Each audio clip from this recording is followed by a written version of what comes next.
Le processus créatif est l'une des choses les plus fascinantes et mystérieuses que l'humanité ait jamais cherché à comprendre. Pourquoi certaines idées surgissent dans notre esprit comme des éclairs, alors que d'autres semblent se cacher dans l'ombre, insaisissables et énigmatiques? La créativité semble souvent échapper à toute logique, se dérobant à l'analyse rationnelle. Et pourtant, chaque grande découverte ou chef-d'œuvre artistique, chaque révolution dans la pensée humaine, provient de ce phénomène apparemment irrationnel. Mais, est-ce vraiment le cas? La créativité est-elle une énigme consciente, un processus que nous pouvons comprendre et maîtriser? Ou est-ce simplement un coup du hasard? C'est ce que nous allons explorer ensemble dans cette vidéo. Imaginez que vous soyez dans une situation où vous devez résoudre un problème complexe. Vous êtes face à un mur, vous avez tout essayé, mais rien ne fonctionne. Et soudain, sans crier gare, la solution apparaît. Elle n'a pas été prévue, elle n'a pas été réfléchie. Elle surgit de nulle part, comme une étincelle. C'est comme si votre esprit venait de connecter des points invisibles entre eux. Ce moment de clarté est un phénomène bien connu, et il est souvent décrit comme une idée géniale. Mais d'où vient cette idée? Comment est-elle née? Est-ce vraiment un coup de chance ou bien y a-t-il quelque chose de plus profond à l'œuvre?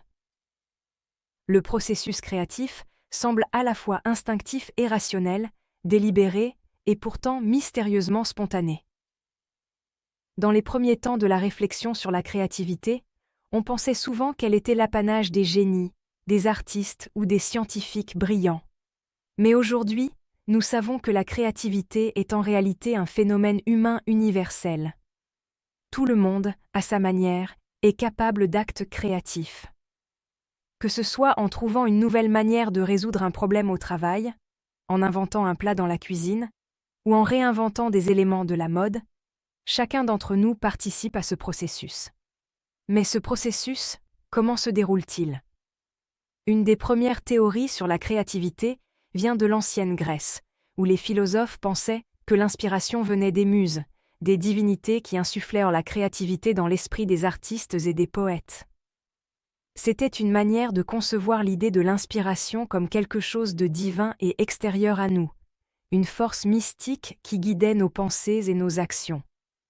Et bien que cette conception semble un peu dépassée, elle reflète tout de même l'idée qu'il y a une sorte de magie dans le processus créatif. Aujourd'hui, de nombreux psychologues et neuroscientifiques ont tenté de percer ce mystère, en cherchant à comprendre les mécanismes sous-jacents au phénomène. Les recherches ont montré que la créativité est en réalité une interaction complexe entre plusieurs régions du cerveau. Quand nous faisons face à une tâche créative, plusieurs réseaux cérébraux sont sollicités. Tout d'abord, il y a le réseau exécutif central, celui qui nous aide à prendre des décisions et à résoudre des problèmes. Il entre en jeu quand nous analysons une situation et cherchons des solutions logiques. Mais, et c'est là que la magie se produit, un autre réseau entre aussi en action, le réseau par défaut, qui est responsable de nos pensées spontanées, de nos rêveries et de nos associations d'idées inconscientes. Ce réseau est actif lorsque nous nous détendons, quand nous laissons notre esprit vagabonder, sans objectif précis. Cela peut sembler contradictoire, mais c'est dans ces moments de pause mentale que des idées nouvelles émergent souvent, comme si notre cerveau faisait des connexions invisibles. C'est un peu comme si notre esprit travaillait en arrière-plan, sans que nous en ayons conscience, pour créer de nouvelles solutions. Mais cela soulève une autre question importante. Est-ce que nous pouvons contrôler ce processus? Est-il possible de stimuler la créativité de manière consciente? Ou est-ce que tout cela dépend du hasard, du bon moment, de l'inspiration divine? La réponse à cette question est nuancée. D'un côté, nous avons l'illusion que la créativité est quelque chose d'instinctif et de mystérieux, qu'elle ne se laisse pas apprivoiser facilement. De l'autre, des études récentes montrent qu'il existe des moyens concrets de stimuler la créativité, d'accélérer ce processus de connexion d'idées. Par exemple, certaines techniques de méditation ou de relaxation permettent de réduire les barrières cognitives et d'ouvrir l'esprit à de nouvelles idées. C'est dans cet état de calme mental que la créativité peut vraiment s'épanouir. Et puis, il y a aussi l'importance de la pratique. Plus nous exerçons notre créativité, plus elle devient fluide. C'est un peu comme l'entraînement d'un muscle. La répétition de l'exercice va renforcer notre capacité à générer des idées nouvelles. Une autre approche intéressante pour comprendre la créativité vient des sciences cognitives, qui considèrent le processus créatif comme une série de phases bien définies. Ces phases sont généralement classées en 4 étapes principales: la préparation, l'incubation, l'illumination et la vérification. La phase de préparation commence lorsque nous nous immergeons dans un problème, que nous en apprenons tous les aspects et que nous recherchons des informations pertinentes. Puis, il y a la phase d'incubation, où notre esprit commence à laisser reposer les informations, souvent sans que nous en soyons conscients. Cela peut se produire quand nous nous éloignons du problème, que nous allons faire une promenade ou que nous nous adonnons à une activité créative sans rapport avec le problème initial. C'est dans cette phase que les idées émergent souvent de manière inattendue. L'illumination, ou le moment de l'éclair de génie, se produit lorsque la solution apparaît soudainement. Enfin, la phase de vérification consiste à tester l'idée, à l'évaluer et à la rendre concrète.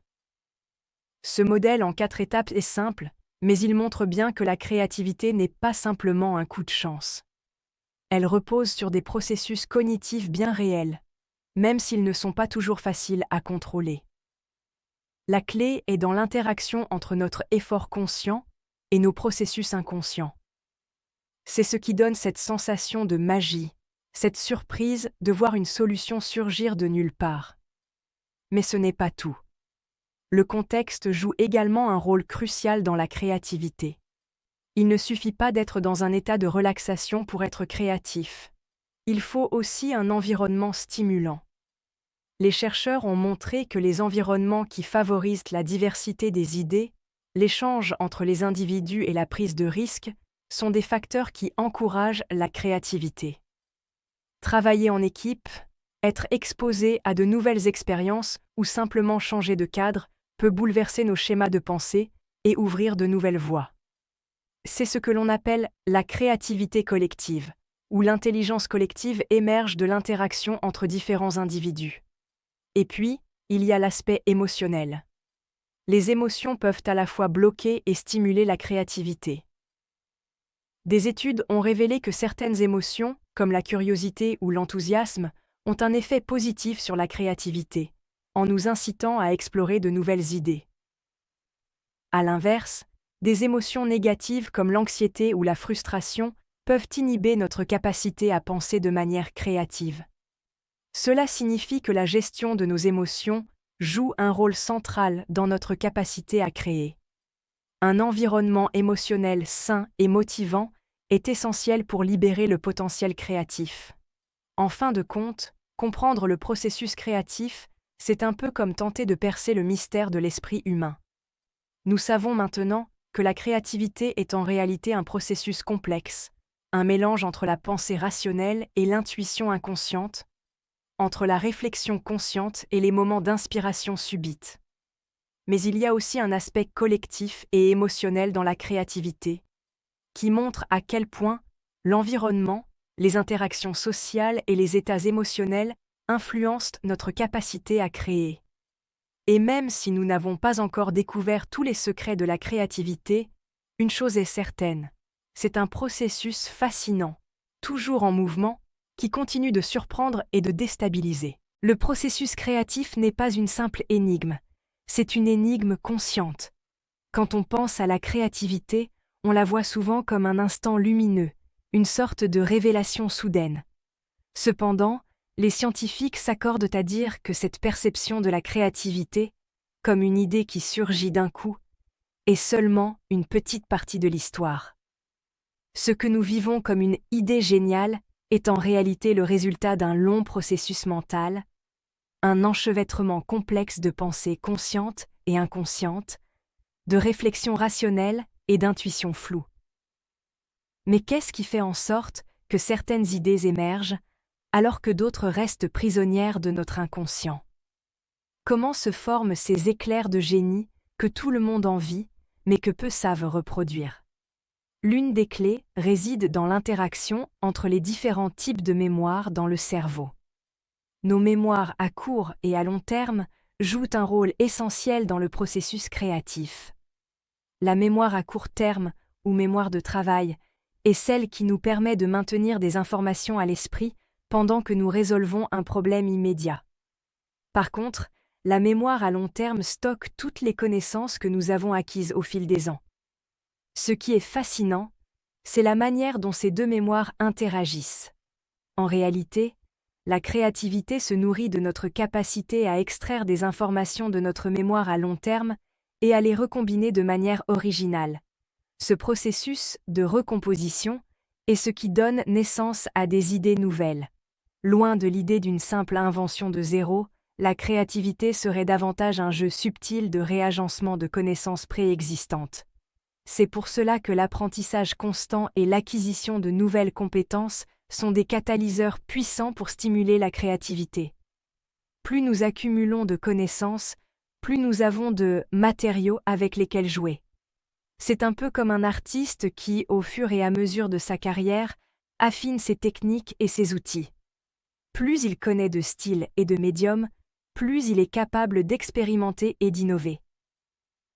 Dans le même sens, l'énigme créative prend racine dans cette accumulation de savoir.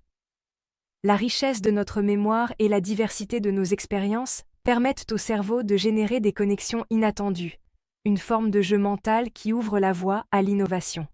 Cependant, il ne suffit pas simplement de stocker de l'information pour être créatif. Il faut aussi savoir laisser reposer cette information, comme le disait Albert Einstein. Dans son fameux passage sur la relaxation active, il faisait référence à la nécessité de prendre des pauses et de s'éloigner de la tâche pour que le cerveau puisse travailler en arrière-plan. Cette phase d'incubation, où nous arrêtons de focaliser notre attention sur un problème, est souvent le moment où des idées inattendues émergent. Cela s'explique par le fait que le cerveau continue d'effectuer des connexions, même lorsque nous ne sommes pas consciemment engagés dans la tâche. Un exemple frappant de ce phénomène est celui des grandes découvertes scientifiques.